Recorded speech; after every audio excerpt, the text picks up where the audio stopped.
बिहार के इस घर में ही बीता है पवन सिंह का बचपन। मित्रों, बताएंगे पूरी खबर। इससे पहले आप हमारे चैनल को सब्सक्राइब व वीडियो को लाइक शेयर कर दीजिएगा। यूं तो आज पवन सिंह की करोड़ों की संपत्ति बन चुकी है, वो करोड़ों के मालिक बन चुके हैं। उनके पास कई लग्जरी गाड़ियां और खूबसूरत सासियाना है।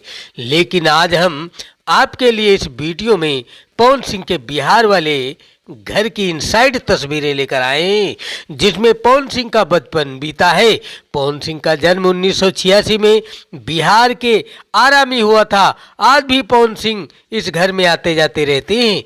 पवन सिंह बिहार वाले घर में आज भी अपने चाचा ताऊ के साथ आते हैं, समय बिताते रहते हैं।